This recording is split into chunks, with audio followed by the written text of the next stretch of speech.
صلی اللہ رسول کریم اما بعد فاعوذ باللہ السمیع العلیم من الشیطان الرجیم رب اشرح لی صدری ویسر لی امری واحلل عقدۃ من لسانی یفقهوا قولی۔ مختصر قرآن کریم کی چند آیات کا ترجمہ اور تشریح آپ کے سامنے پیش کی جائے گی۔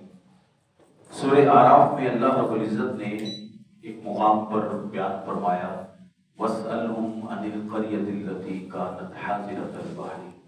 اے نبی صلی اللہ علیہ وسلم آپ ان سے پوچھئے، یہاں ان سے مراد یہودی ہے، وہ مدینے کے پڑوس میں یہودی تھے اور یہودیوں نے یہ واقعات اپنی کتابوں میں چھپائے ہوئے تھے، گم کر دیے تھے اور وہ بتاتے نہیں تھے کہ ان کی قوم پر کیا کیا بیتی۔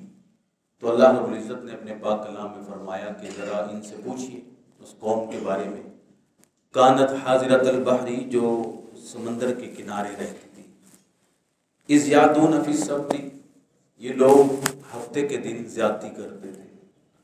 قرآن کریم کا انداز ہے کہ تفاصیل میں اور وہ تفصیلات جس کی کوئی خاص ضرورت ہے نہیں وہ بیان نہیں کرتا، بلکہ اصل موضوع یا مقصد جو ہے وہ بیان کر دیا جاتا ہے۔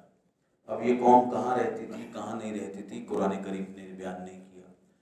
کچھ مفسرین کہتے ہیں کہ جی اس دور میں ایک جگہ ہے اسرائیل کے کنارے ایلات، ایک طرف اردن ہے اور ایک طرف اسرائیل ہے، آج وہاں بندرگاہ ہے اسرائیل کی، یہ وہاں کی جگہ تھی، سمندر کا کنارہ تھا، ایک بستی تھی، بہرکیف کہیں کی بھی تھی۔ ایسے ہی بلا وجہ کسی قوم کے اوپر اللہ رب العزت کا عذاب بھی نہیں آتا، یہ بھی اللہ کا دستور ہے جب تک وہ کوئی بڑی نافرمانی نہ کرے۔ اللہ تعالیٰ نے ان کو ایک حکم دیا کہ تم ہفتے کے 7 دن ایک دن چھوڑ کے باقی 6 دن تم جو بھی کاروبار کرنا ہے کرو، جو کمانا ہے کرو، جو محنت کرنی ہے کرو، بس ایک دن جو ہے نا تمہارے لیے کاروبار منع کر دیا گیا، حرام کر دیا گیا، اور وہ دن قوم یہود کے لیے ہفتہ خاص کیا تھا اللہ رب العزت نے۔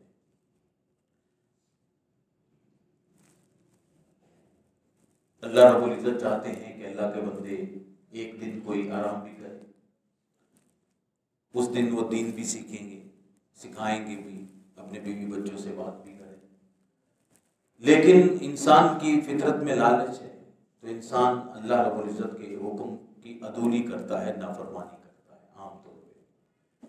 ان کی زیادتی کی وجہ سے اذ یاتون فی السبت کہ انہوں نے ہفتے میں زیادتی کی، یہ بات یاد رکھیں۔ اس وجہ سے اللہ رب العزت نے اب انہیں ایک بڑے امتحان میں ڈال دیا۔ یہ حقیقت ہے کہ جب انسان اللہ رب العزت کے دیے ہوئے حلال رزق کے اوپر صبر نہیں کرتا اور قناعت نہیں کرتا، راضی نہیں ہوتا، اور وہ جان بوجھ کے حرام کی طرف جاتا ہے، تو اللہ رب العزت اس کے ہاتھ کو اور پھنسا دیتے ہیں۔ تو اللہ رب العزت نے اب ان کے امتحان لینا شروع کر دیا، اور یہ امتحان بہت سخت ترین امتحان ہو گیا۔ وہ امتحان یہ تھا کہ جب انہوں نے ہفتے کے دن بھی نافرمانی کی تو اب امتحان سخت ترین آیا کہ اذ تأتیہم حیتانہم یوم سبتہم شرعا، کہ ہفتے کے دن مچھلیاں آنے لگی، اور اتنی زیادہ آنے لگی کہ دور سے بھی نظر آتی تھی اور اچھل اچھل کر ان کو لالچ بھی دیتی تھی، دکھاتی تھی۔ وَيَوْمَ لَا يَسْبِتُونَ، اور جس دن ہفتہ نہیں ہوتا تھا، لَا تَأْتِيهِمْ كَذَلِكَ، اس طرح نہیں آتی تھی۔ اب کم آتی ہوں گی یا بالکل نہیں آتی ہوں گی، یہ اللہ رب العزت کا امتحان شروع ہو گیا۔ جیسا کہ میں نے پہلے عرض کی کہ جب انسان صبر نہیں کرتا اور اللہ رب العزت کے حکم کی نافرمانی کرتا ہے، تب اللہ رب العزت اس کو اور سخت امتحانوں میں ڈال دیتے ہیں۔ اب اس قوم کے لیے یہ آزمائش تھی اور سب امتحان تھا۔ اگر اس امتحان کو طریقے سے گزارتے تو ایک وقت آتا کہ یہ امتحان گزر جاتا، ہمیشہ کے لیے نہیں رہتا۔ لیکن انسان ہے، جب دیکھتے ہیں کہ ہفتے کے دن مچھلیاں ہی مچھلیاں نظر آتی ہیں اور حرام بھی ہے ہمارے لیے کاروبار کرنا، پکڑنا حرام ہے، اب کیا کریں؟ اب حضرت عبداللہ بن عباس رضی اللہ تعالیٰ عنہ بیان فرماتے ہیں کہ انہوں نے ہیلا بہانا شروع کر دیا۔ ان میں سے جو نافرمان تھے انہوں نے ہیلے بہانے شروع کر دیے. ہمارے موجودہ دور کے مطابق اپنے علماء سے فتوے لیے کہ کیا کریں. انہوں نے ان کو ہیلے بہانے طریقے سکھا دیے کہ دیکھو کوئی کہتا ہے کہ کھانا منع تھا، پکڑنا منع تو نہیں تھا. کوئی کیا کسی نے کہا کہ جال ڈال دو جمعے کے دن اور ہفتے کے دن اس میں مچھلیاں پھنس جائیں گی، اتوار کے دن ہم اس کو پکڑ لیں گے. کسی نے کہا کہ تالاب بنا دیا جائے جس میں مچھلیاں خود بخود ادھر آ جائیں، واپس نہ جا سکیں گی. اپنے اپنے طریقے پر اپنا اپنا حرام کھانے کا راستہ ڈھونڈ لیا جو ہماری عقل اور فہم سے دور نہیں ہے، اس لیے کہ ہمیں روزانہ نظر آتا ہے. شب و روز تماشا یہ ہوتا ہے ہمارے معاشروں میں کہ ہم اپنے مطابق دین کو ڈھالنے کی کوشش کرتے ہیں، اپنے مطابق شریعت کو ڈھالنے کی کوشش کرتے ہیں. ہم چاہتے ہیں کہ کھائیں پیئیں تو اس کو دین کا اسلامی ٹچ دے کر اس کو کبھی 27 رجب کو کھانے کا بہانہ بناتے ہیں، کبھی ہم 15 شعبان کو کھانے کے ہزاروں طریقے ڈھونڈ لیتے ہیں، اور کبھی کسی بہانے سے ڈھونڈتے ہیں، کبھی کسی بہانے سے ڈھونڈتے ہیں. انسان ہیں، ہم نے ساری زندگی گناہوں میں گزار دی، نماز پڑھی نہیں. اب ہمارے والد صاحب چلے گئے دنیا سے، نماز نہیں پڑھی، کیا کریں؟ تو ہمیں بتانے والے بتا دیتے ہیں کہ کوئی بات نہیں، آپ ان کی طرف سے ساری زندگی کی نمازوں کا فدیہ دے دیں. کوئی کیا بہانہ بناتا کہ جی رمضان کی آخر میں 27ویں تاریخ کو اتنی مخصوص تعداد میں رکعتیں پڑھ دو گے تو آپ کی پوری زندگی کی نمازیں معاف ہو. تو یہ ہیلے اور بہانے ہمیشہ سے رہے ہیں، ہمیشہ رہیں گے. اور اللہ کی نافرمانی کرنے والے یہ سوچتے ہیں حقیقت میں کر نہیں سکتے. یخادعون اللہ، یہ اللہ کو دھوکہ دینے کی کوشش کرتے ہیں، حالانکہ یہ اپنے آپ کو دھوکہ دیتے ہیں.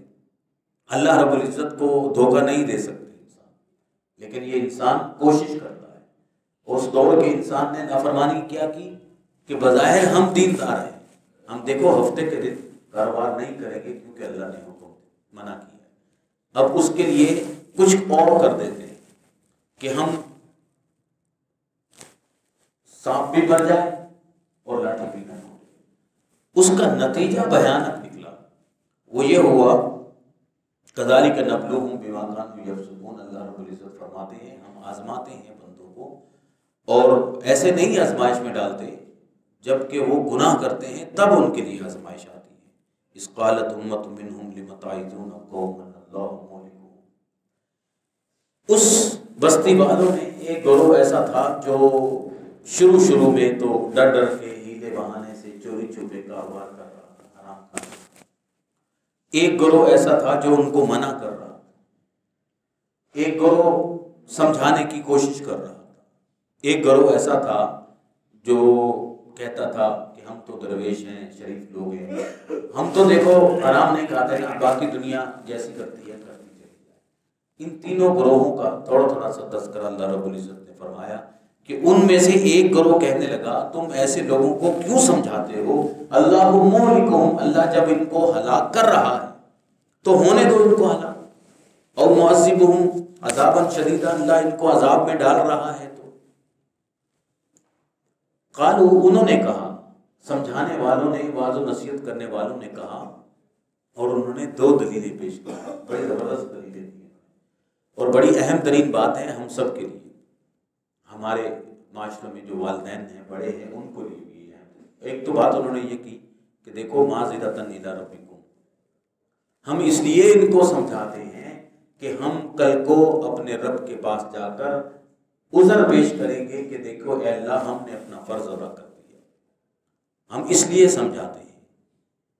یہ سمجھ میں ان کے آئے یا نہ آئے، ان کو ہدایت ملے یا نہ ملے، یہ ہمارا کام نہیں ہے. ہمارا کام یہ ہے کہ ہم ان کو سمجھائیں اور اللہ رب العزت کے سامنے جا کر اپنے فرض کے ادا ہونے کی بات کریں گے کہ اللہ ہمارے ذمہ جو فرض تھا ہم نے ادا کر دیا. اور دوسری بات یہ ہے کہ لعلہم یتقون، شاید کہ یہ سمجھ آئے، شاید کہ یہ ڈر جائیں. 2 باتیں کی انہوں نے، ایک تو ہمارا فرض ادا ہو جائے گا، اور دوسری بات یہ ہے کہ جب ہم یہ واعظ و نصیحت کا کام کریں گے ہم سمجھائیں گے، اب اپنے بچوں کو سیدھے راستے پر لانے کی کوشش تو کریں گے، تو شاید کہ یہ اللہ سے ڈر جائے۔ اس سے پتہ چلا کہ بات کرنے کا اثر ہوتا ہے، اچھی بات یا بری بات اگر ہم کریں گے اپنے بچوں کے سامنے تو ان کے اوپر اثر ہوتا ہے۔ ان کو برے راستے پر لگانا چاہیں گے تب بھی وہ لگ جاتے ہیں، ان کو اچھے لگے راستے پر لگانا چاہیں گے تو بات کا اثر ہوتا ہے۔ ہر جگہ پہ آپ دیکھیں گے کہ جب ہم بات کرتے ہیں کچھ نہ کچھ فائدہ ہوتا ہے۔ مارکیٹوں میں جاتے ہیں تو کوئی بلا لیتا ہے، جی آپ کیا لینے آئے ہیں، تو پھر کسٹمر جو ہے وہ کھل کر بات کر لیتا ہے کہ جی میں فلاں چیز چاہتا ہوں، تو سیلز مین اس کو وہ ایک چیز لینے جاتا ہے، اس کو وہ 10 چیزیں دے دیتا ہے۔ اگر وہ بات ہی نہ کرتا، اس کو بلاتا ہی نہ، تو وہ جھجک میں راستے سے گزر جاتا کہ بازار سے گزرا ہوں، خریدار تو نہیں۔ تو بات کرنے سے کچھ فائدہ ہو جاتا ہے۔ یہ چیز ہم سے زیادہ شیطان کے جو پجاری ہیں وہ زیادہ جانتے ہیں۔ وہ ہمہ وقت 24 گھنٹے ہمارے میڈیا پر، ہمارے معاشرے میں، ہمارے ٹی وی کے ذریعے، ہمارے ڈراموں کے ذریعے کچھ میسج، کچھ سلو پوائزن روزانہ کی بنیاد پر وہ ڈالتے رہتے ہیں۔